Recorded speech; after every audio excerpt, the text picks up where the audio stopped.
സംസ്ഥാനത്തെ ഉയർന്ന താപനിലയിൽ വലഞ്ഞ പാലക്കാട്ടെ ജനങ്ങൾ 40 ഡിഗ്രിയാണ് പാലക്കാട് ജില്ലയിലെ ശരാശരി ചൂട്. സൂര്യാതാപം, സൂര്യാഘാതമടക്കം 4 ആഴ്ചയ്ക്കിടെ സർക്കാർ ആശുപത്രിയിൽ ചികിത്സ തേടിയത് 318 പേരാണ്. സ്വകാര്യ ആശുപത്രികളുടെ കണക്ക് കൂടി ചേർന്നാൽ എണ്ണം ഇനിയുമേറെ വർദ്ധിക്കും. സംസ്ഥാനത്തിന്റെ മറ്റു ഭാഗങ്ങളിൽ വൈകുന്നേരം 5 മണിക്ക് ശേഷം അന്തരീക്ഷ താപനില കുറയുമെങ്കിലും പാലക്കാട്ടെ പ്രത്യേക സാഹചര്യത്തിൽ രാത്രി ചൂട് ഉയർന്നു നിൽക്കുന്നതിനാൽ ഇഴജന്തുക്കളുടെ സാന്നിധ്യവും കൂടുതലാണ്. ഉഷ്ണതരംഗ സമാനമായ അന്തരീക്ഷത്തിലാണ് പാലക്കാട് ജില്ല. പകൽ സമയങ്ങളിൽ പൊടിക്കാറ്റ് വീശുന്നത് ചൂട് അസഹനീയമാക്കുന്നുണ്ട്. കനത്ത വിയർപ്പ്, തളർച്ച, തലകറക്കം എന്നിവ മൂലം ആശുപത്രിയിൽ ചികിത്സ തേടുന്നവരുടെ എണ്ണം ദിനംപ്രതി കൂടി വരുന്നുണ്ട്.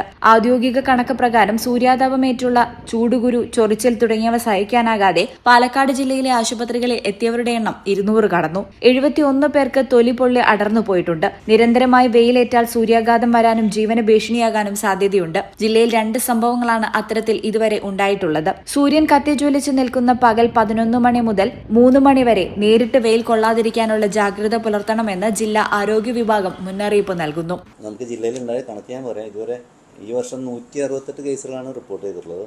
അതിൽ മാർച്ചിൽ നമുക്ക് 44 സ്നേക്ക് ബൈറ്റാണ് റിപ്പോർട്ട് ചെയ്തിട്ടുള്ളത്. അതിൽ 12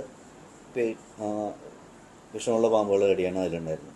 ഏപ്രിൽ മാസത്തിൽ 43, അതിൽ 5 പേർക്കാണ് ASP കൊടുക്കേണ്ടതായിട്ട് വന്നിട്ടുള്ളത്. ഇതിൽ പ്രത്യേകിച്ച് കാഷ്വാലിറ്റി ഒന്നും നമ്മുടെ ജില്ലയിൽ ഉണ്ടായിട്ടില്ല. സേഫാണ്. പിന്നെ നമ്മുടെ മേജർ ഹോസ്പിറ്റലുകളെല്ലാം തന്നെ ASP സ്റ്റോക്ക് ഉണ്ട്. കൊടുക്കാനായിട്ടുള്ള നിർദ്ദേശം അവർക്ക് നൽകിയിട്ടുണ്ട്, കൊടുത്തുകൊണ്ടിരിക്കുന്നുമുണ്ട്. കൂടാതെ നമുക്ക് ഏകദേശം ഒരു 4585 വയൽ നമ്മുടെ സ്റ്റോക്കിൽ തന്നെയുണ്ട്. ASP കൊടുക്കാനായിട്ടുള്ള സ്റ്റോക്ക് നമ്മുടെ കയ്യിലുണ്ട്. മരുന്നിൻ്റെ കാര്യത്തിൽ അതിനൊരു പ്രശ്നമില്ല. തമിഴ്നാട്ടിൽ നിന്നുള്ള ചൂടുകാറ്റ് നിരന്തരം കടന്നു വരുന്നതിനാൽ വൈകുന്നേരം 5 മണിക്ക് ശേഷവും പാലക്കാട് ജില്ലയിലെ താപനിലയിൽ കുറവ് വരുന്നില്ല.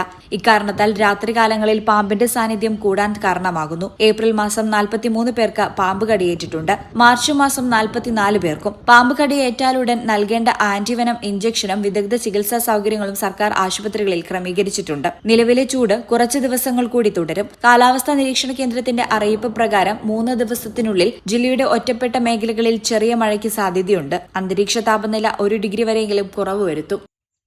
ഈ ചാനൽ പാലക്കാട്. BSc ഒപ്റ്റോമെട്രി ഒരു പ്രൊഫഷണൽ കോഴ്സാണ്. ഇതൊരു പ്രാക്ടിക്കൽ ഓറിയന്റഡ് കോഴ്സും കൂടിയാണ്. ക്ലാസ്സിൽ പഠിക്കുന്നതിനേക്കാൾ ക്ലിനിക്കൽ എക്സ്പോഷർ കൂടുതൽ വേണ്ടൊരു മേഖലയും കൂടിയാണ്. അൽസലാമ ഐ ഹോസ്പിറ്റലിൽ ആവശ്യത്തിലധികം ക്ലിനിക്കൽ എക്സ്പോഷർ നമുക്ക് ലഭിക്കുന്നുണ്ട്. അതുകൊണ്ട് തന്നെ വേഗത്തിൽ പഠിക്കാൻ പറ്റുന്നു, എല്ലാം മനസ്സിലാക്കാനും പറ്റുന്നു. We are very happy to be the part of Al Salama Optometry College.